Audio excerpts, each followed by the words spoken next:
বলবো আপনার হলো আরেকটি গাছ সম্বন্ধে, আরেকটি গাছের যেটা আমার পিছনে আছে, যে গাছটির নাম হইলো সুপারি গাছ।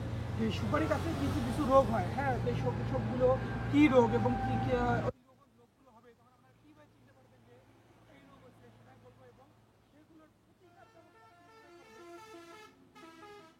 আমি সেটাই বলবো যে এই রোগগুলো প্রতিকার কীভাবে করবেন। তো সুপারি গাছের রোগ হয় হলো কুঁজি পচা রোগ, হ্যাঁ।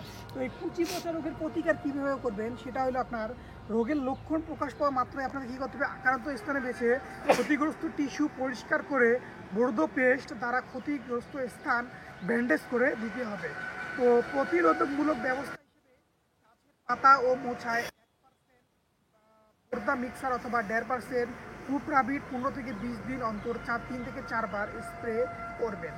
তো মৃত গাছ ফল পচা রোগ আক্রান্ত মোড় সর ফুরিয়ে ফেলতে হবে।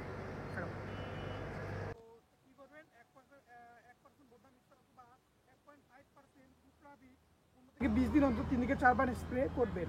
তো মৃত গাছ ফল পচা রোগে কিন্তু যেটা আক্রান্ত হয় সেটা সরে পুড়িয়ে ফেলবেন এবং গাছে 1% বোদা মিক্সার অথবা কুপ্রাবিট স্প্রে করে সকল গাছে কিন্তু ভিজিয়ে দিবেন। তারপর আরেকটা আপনার রোগ হয় সেটা হলো মোচা শুকিয়ে যাওয়া ও কুড়ি ঝরা। তো এই রোগটি কীরকম হয়, তো এই রোগটি প্রধানত গ্রীষ্মকালে হয়ে থাকে। তো রোগের আক্রমণে আক্রান্ত গোড়া থেকে আগা পর্যন্ত হলুদ হয়ে যাবে এবং পরবর্তীতে গাঢ় বাদামি রং ধারণ করবে এবং পুরো মোচাটি শুকিয়ে যায়, ফলে আক্রান্ত মোচার কুড়িগুলো ঝরে পড়বে। তো এর প্রতিকার কীভাবে করবেন, যেটা হলো আক্রান্ত গাছের মোচা পুড়িয়ে ফেলবেন।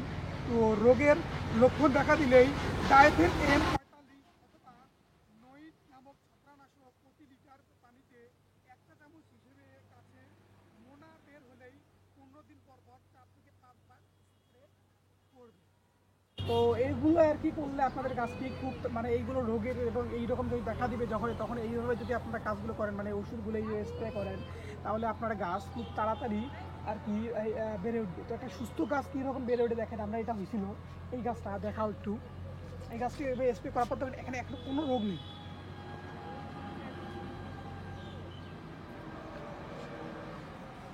দেখাও। তো এই গাছটি হচ্ছে সেই সুস্থ সবল গাছটি। তো দেখেন পাতাগুলো একদম পরিষ্কার, তো দেখাও। পাতাগুলি দেখেন একদম পরিষ্কার হবে।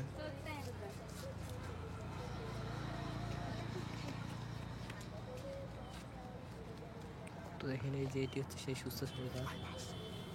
তো দেখলেনি তো এই যে দেখছেন কত সুন্দর একটা গাছ। তো এইভাবে আপনারা করবেন, তো এইভাবে আপনার গাছ পড়বে এবং খুব তাড়াতাড়ি আপনাদের বেড়ে উঠবে গাছ।